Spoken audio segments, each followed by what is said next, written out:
So I got this Condor Moonshiner from Christmas from my brother-in-law's brother. Relevant.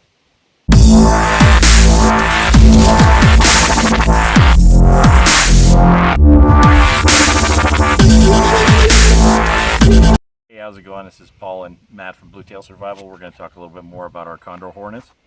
And we got some larger Condor knives to talk about right now. I've got the Condor Solobolo and Matt has the Moonshiner. Both phenomenal knives. I'm actually going to talk about some of the drawbacks of this one compared to something like the Moonshiner, but I'll dive into this one first. So this is an interesting shaped blade. They've also did some interesting design choices on this. This is a hollow grind, 8-inch blade, 1075 steel. It's also kind of a pseudo clip point on the front, if you can kind of see the difference, and they've taken quite a bit of material off the spine. They left a lot in the back with a solid 90-degree spine, which is great for striking ferro rods. We'll demonstrate that like we did in the last video. No problem tossing those around. So from a suitability standpoint for like batoning and things like that, given that it's a larger blade, this clip point, if you can see the damage on the back of that, that's from batoning. And it's mostly because they've pulled so much material away from it. Both the spine and the baton get chewed up badly. That's a drawback on this one. It does successfully get through the material, but if you're gonna make this a consumable knife by beating the hell out of it, then that doesn't really get you the most for your money. This is a really well-made knife, given that it has these slick micarta handles.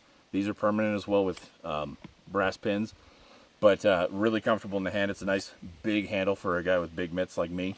Again, a brass lanyard hole, easy to add your retention to it. And then this originally comes with a black traction coating that was chipping off on our first trip out on the Wilderness Survival Challenge, and so I stripped that off. It came off immediately with some chemical stripping, and then I blued this one as well. It took bluing like nobody's business. That 1075 is awesome for that, and I'm gonna keep using this knife. It's definitely one of my favorites, but the lack of a solid spine all the way down, the hollow grind is not my favorite. If they'd done like a saber grind or a high Scandi, this thing would be probably perfect. So if you guys at Condor get a chance to watch this, take that into consideration and maybe send us out another one. I know there are different knives with a similar profile to this, but I like this blade shape. So if you left all the meat on this and did a different grind, I would pick that up in a minute, even if it was a little more expensive. So hook me up. What do you think? No? Okay. So the sheath on this is great. It kind of has this pseudo dangler feature to it. Really makes it easy to do a cross draw, and hangs really comfortably on the belt. Enough meat where I had the opportunity to add some leather for a loop for my ferro rod. Carries really nicely, really tightly on there, and makes it just really convenient. So I'm a big fan of this knife regardless of the drawbacks. So I got this Condor Moonshiner from Christmas from my brother-in-law's brother. Relevant. Okay. Condor Moonshiner, 1075 high carbon steel, 9-inch blade, walnut handles. A couple of the drawbacks with this thing, these brass pins that they put in there were not ground down properly at all. You can actually still see that they're kind of elevated off the handle. I don't know if you can see that. I went to work on it with a file, and it's fine now. I can't really feel them. But the Condor kind of, when you get into their more inexpensive stuff, a lot of their stuff is kind of crude. So like the unsharpened swedge, which this is pretty irrelevant, but it just kind of goes to show, it almost gives the illusion that the blade is bent because of the grind on the swedge there. Swedge isn't too bad for batoning. I actually haven't used this knife in the field at all, but I used it all winter long batoning kindling for my wood burning stove, and it just rocks. I've done a little bit of light chopping out here. I really like it. It's heavy enough. You know, this is a pretty significant chopper. Maybe you could talk about the grind here, because I'm actually not sure. It's kind of interesting because when you look at it, it has a full flat grind that goes from the bottom to the top, and then the secondary bevel is almost like a really shallow Scandi grind. So, is that hard to sharpen at all, or No, no, not at all. okay? So I mean, it's got that's a really beefy blade, and if they hadn't taken that material off with this full flat grind, it might have been unnecessarily heavy. So, how does it balance?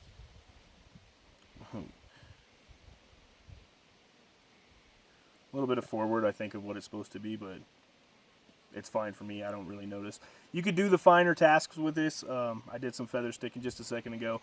Not really what it's for. This is kind of a get the fuck out of here.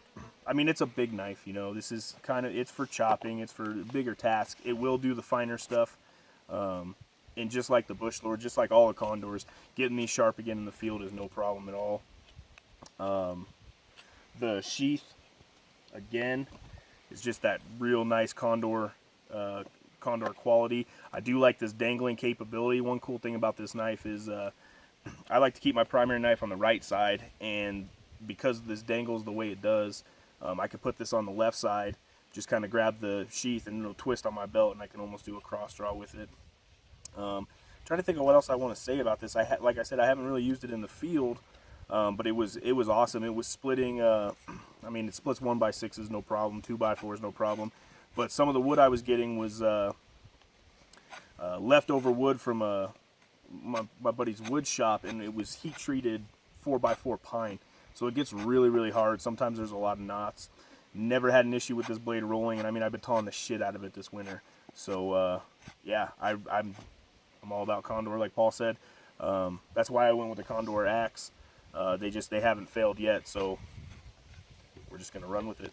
So the Condor Moonshiner and the Condor Solobolo.